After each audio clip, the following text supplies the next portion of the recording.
सुनीता ये सोच रही है कि उनके साथ ही एक कुछ गजब हुआ है। एक्चुअली मेरे साथ भी हुआ है। मतलब पहले, हाँ, सुनीता जी सोचती हैं कि उनके साथ एक बहुत ही चमत्कार हुआ है, जो बहुत अच्छा चमत्कार था, मुझे भी बहुत अच्छा लगा। पर एक्चुअली मेरे साथ भी हुआ है, मैं उनका कंपटीटर हूँ।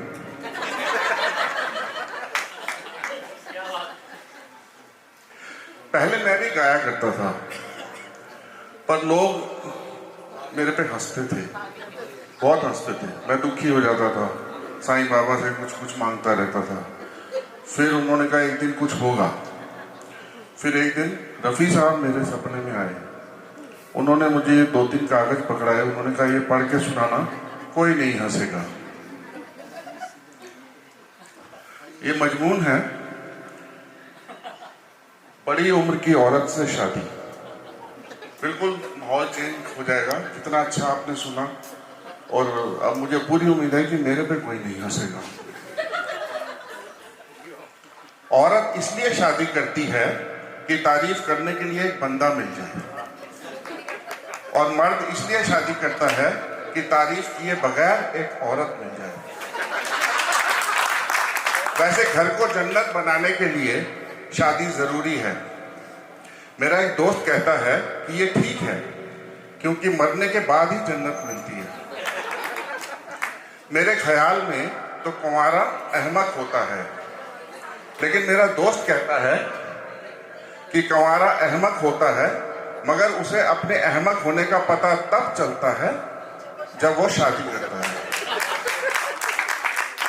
देखा जाए तो शादी का इससे बड़ा एजाज, मतलब करिश्मा, देखा जाए तो शादी का इससे बड़ा एजाज क्या होगा कि सिर्फ इसी सूरत में इंसान खुदा बन सकता है। इसे शायद मजाजी खुदा कहते हैं, इसलिए कि वो भी खुदा की तरह सुनता तो सब है, बल्कि हर वक्त सुनता है, लेकिन बोलता कुछ नहीं। मेरा भी यही ख्याल था कि हर औरत शादी करे, मगर कोई मर्द शादी ना करे। लेकिन अब मैं कहता हूं कि हर मर्द को बड़ी उम्र की औरत से शादी करना चाहिए। मेरे दोस्त के ख्याल में शादी ना करने की एक सूरत ये भी तैयार हो जाती है, क्योंकि आप जिस औरत से कहेंगे कि मैं बड़ी उम्र की औरत से शादी करना चाहता हूं, तो वो कहेगी कि इसका मतलब है कि आप मेरे साथ शादी नहीं करना चाहते।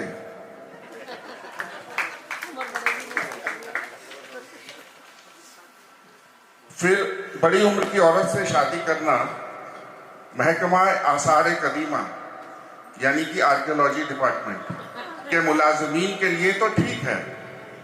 फिर बड़ी उम्र की औरत से शादी करना महकमा आसार कदीमा के मुलाजमीन के लिए तो ठीक है कि जो जो चीज पुरानी होती जाती है उसमें उनकी दिलचस्पी बढ़ती जाती है। फिर बड़ी उम्र की औरत से शादी करके आप हजरत आदम एलास की तरह दुनिया के उन खुशनसीब खाबिंदों में से एक होंगे जिनके यहाँ सांस नहीं होती, वरना जब तक सांस तब तक सांस। फिर आपको बीवी का हुक्म मानते हुए भी शर्म नहीं आएगी, क्योंकि हुक्म है कि बड़ों की हुक्म फजूली ना करो। लड़के वाले जब जवानी में बेकाबू हो जाते हैं तो बड़े बूढ़ों के पास उनका यही इलाज रह जाता है कि इनकी शादी कर दें। गोया हमारे यहाँ शादी इलाज जवानी है। दुनिया की वो औरत जिसे आप सारी जिंदगी मुतासिर नहीं कर सकते, वो बीवी है, और वो औरत जिसे आप चंद मिनटों में मुतासिर कर सकते हो, वो भी बीवी है, मगर किसी दूसरे की। मेरी सलाह है, बीवी की खूबियां तलाश करना ऐसे ही है जैसे अपनी खामियां तलाश करना। बंदा इसलिए शादी करता है कि सुकून से रह सके। जो शादी नहीं करते वो भी इसलिए शादी नहीं करते कि सुकून से रह सके। शादी वो अमल है जिसमें दो लोग मिलकर इस तरह रहते हैं कि एक दूसरे को रहने नहीं देते।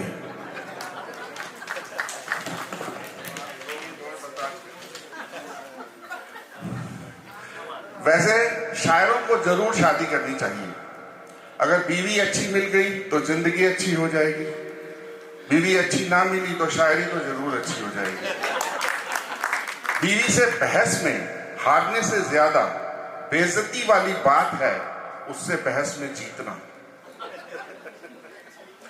वो खाविंद को तकलीफ में नहीं देख सकती, इसलिए वो उसके रंडवा होने की दुआ नहीं मांगेगी, अपना बेवा होना कबूल कर लेगी। वैसे अगर औरत अपने मर्द से भी उसी अखलाक से पेश आए जिससे वो अजनबी मर्दों से मिलती है तो कभी घर में तलाक ना हो। खाविंद भी अगर उसे दिन में एक बार ऐसे प्यार से देख ले जैसे कि वो हमसाई को देखता है तो उसकी खुशगवार जिंदगी की जमानत तो मैं दे सकता हूं। अगर आप किसी को शादी ना करने के लिए कायल करना चाहते हैं तो उसका एक तरीका यह है कि उसकी शादी कर दें। और तो और मेरे दोस्त ने भी दूसरी शादी के बाद तौबा कर ली और अब वो कहता है कि अब वो सारी जिंदगी दूसरी शादी नहीं करेगा। अब वो कहने लगा है कि मुझे बड़ी उम्र की औरत से शादी करने पर कोई एतराज नहीं है, बस शादी करने पर एतराज है। सारा दिन मुझे ये कह कहकर बेसुकून करता रहता है कि शादी ना होती तो उसे कितना सुकून होता। अब मैं भी उस दोस्त से तंग आ गया हूँ। अब मैं भी उसकी बातों से कायल हो गया हूँ कि अगर उसके वालिद की शादी, उसके पिताजी की शादी ना होती तो मुझे कितना सुकून होता।